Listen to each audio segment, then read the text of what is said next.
Êtes-vous rapide, attentif? Vous avez l'œil affûté comme une lame de rasoir? Eh bien aujourd'hui, on met votre vivacité à l'épreuve dans un jeu de cartes vif comme l'éclair. Écho!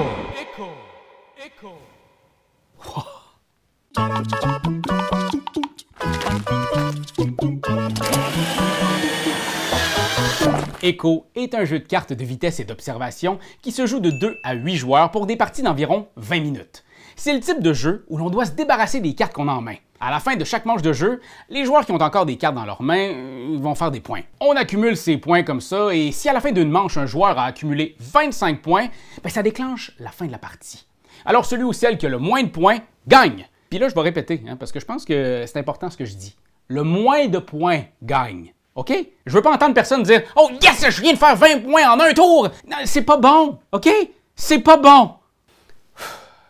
Donc, comment on fait pour se débarrasser de ces cartes et éviter de faire des points? Eh bien, c'est facile. On va commencer la partie en distribuant des cartes. Le jeu contient 98 cartes numérotées de 1 à 98. On va distribuer un certain nombre de cartes selon la quantité de joueurs. Si vous êtes 2 ou 3, distribuez 6 cartes. Si vous êtes 4 ou 5 joueurs, passez-en 5. Et si vous êtes 6, 7 ou 8 joueurs, donnez-en 4 à tous. Toutes les cartes restantes sont placées au centre de la table pour former la pioche. Bon, là, laissez le temps à tout le monde de prendre connaissance de sa main de carte. Parce que vous allez voir, quand ça commence ce jeu-là, ça commence fort, OK? Quand tout le monde est prêt, on retourne la première carte de la pioche qui devient alors la zone de jeu. OK? On y va? Ah, ouais, vous allez peut-être vouloir que je vous explique comment on joue, hein? Bon, OK, d'abord.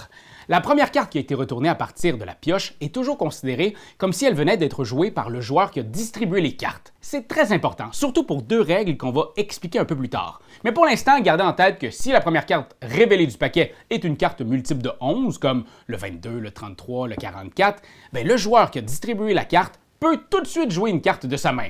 Sinon, habituellement, c'est le joueur à sa gauche qui est le premier à jouer, puis on va poursuivre dans le sens des aiguilles d'une montre. Quand c'est votre tour, vous devez obligatoirement jouer une carte de votre main dans la zone de jeu, si vous le pouvez, bien entendu. La carte que vous pouvez jouer dépend toujours de la dernière carte posée sur la zone de jeu. Si la carte de la zone de jeu est impaire, vous devez jouer une carte qui lui est supérieure. Si la carte visible en jeu est paire, là, vous devez jouer une carte qui lui est inférieure. Pas de panique, toutes les cartes sont identifiées avec un symbole plus ou moins selon qu'elles sont paires ou impaires. Alors, vous ne devrez pas avoir trop de difficulté à vous rappeler de cette petite règle. Si vous ne pouvez pas poser de carte, parce que vous n'avez rien de supérieur à 97 par exemple, à ce moment-là, vous devez prendre une carte de la pioche et l'ajouter à votre main, ce qui met fin à votre tour. Puis c'est pas génial parce qu'on se rappelle, il faut vider sa main. OK? Bon, alors là, c'est la base. Mais il y a 3 petites règles qui font que les choses peuvent débouler très très vite. Premièrement, si un joueur joue une carte multiple de 11, une carte avec 2 chiffres pareils, genre le 11, le 22, le 33, le 44, 55, 66, 77, 88, si tu en joues une, tu dois en jouer une autre tout de suite. La nouvelle carte jouée doit respecter la règle de pause. Par exemple, quelqu'un qui joue le 11 doit jouer une autre carte supérieure à 11, parce que 11, c'est impair. Si le joueur a plus de cartes en main, il doit piocher une carte et mettre fin à son tour. On ne peut pas finir sa main en jouant une carte multiple de 11. Deuxièmement, si on fait un tour complet de tous les joueurs et que personne n'a pu jouer une carte dans la zone de jeu, quand ça revient au joueur qui a joué la dernière carte visible, celui-ci peut jouer une carte de son choix dans sa main. N'importe laquelle, même pas de contrainte. Troisièmement, et je pense que c'est ma règle préférée, parce que n'importe qui à n'importe quel moment peut jouer une carte dans la zone de jeu en utilisant le pouvoir de l'écho! Vous pouvez toujours jouer une carte si celle-ci est le miroir de la carte en jeu. La carte miroir est celle dont les chiffres sont inversés par rapport à cette carte. Par exemple, 73 est la carte miroir de 37, 25 la miroir de 52. Et pour les nombres de 1 à 9, on suit le même principe. 0,1 est la carte miroir de 10, 0,2 est la carte miroir de 20. Puis c'est là que le jeu devient un duel de rapidité et d'observation. Cette règle-là a préséance sur toutes les autres règles de pause. Alors vous pouvez jouer une carte miroir en dehors de votre tour. Vous pouvez jouer au moment où vous piochez une nouvelle carte et vous n'avez surtout pas besoin de respecter la règle des pairs et impairs. Oh, ça non, mes amis! En plus, vous obtenez un bonus quand vous posez une carte miroir. Vous avez 2 options. Vous pouvez défausser face cachée une carte de votre main ou vous pouvez forcer tous les autres joueurs autour de la table à piocher une autre carte. Et attention, je sais qu'on est excité, qu'on veut tous jeter nos cartes, mais méfiez-vous, OK? Si pendant la partie, vous faites une erreur, comme déposer une carte hors de votre tour, mais qui n'est pas le miroir de la carte en dessous, eh bien, vous devez payer le prix. Récupérez votre carte et piochez une carte en plus comme punition. Petit tannant va, toi là. Une manche peut prendre fin de deux façons. Si un joueur joue la dernière carte de sa main, ou si un joueur doit prendre une carte dans la pioche, mais ne peut pas le faire parce que celle-ci est vide. Quand la manche prend fin, le ou les joueurs ayant encore des cartes en main comptent leurs points.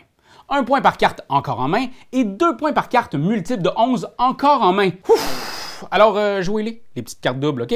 Jouez-les! Les points sont notés et additionnés au fil des manches dans le carnet de score.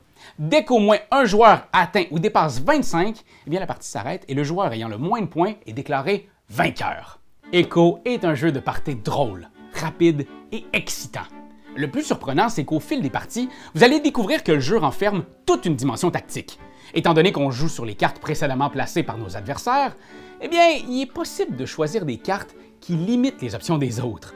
Le fait qu'une carte peut être placée à tout moment par n'importe qui si le miroir est découvert, ça crée une ambiance hautement tendue, mais fort agréable. Alors voilà, bonne partie Internet, et ouvrez l'œil, on ne sait jamais où se cache notre prochain miroir.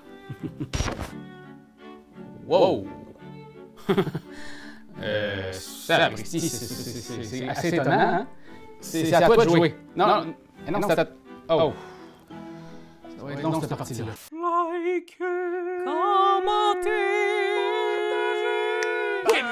C'est juste ça qu'on te demande! Hey, come on! T'as aimé le vidéo?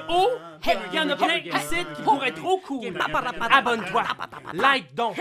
Puis vas-y, donne des commentaires! Des commentaires, on en veut des tonnes! Tu veux devenir mon patron? Va sur Patreon! Va sur Patreon! Hey! Ho!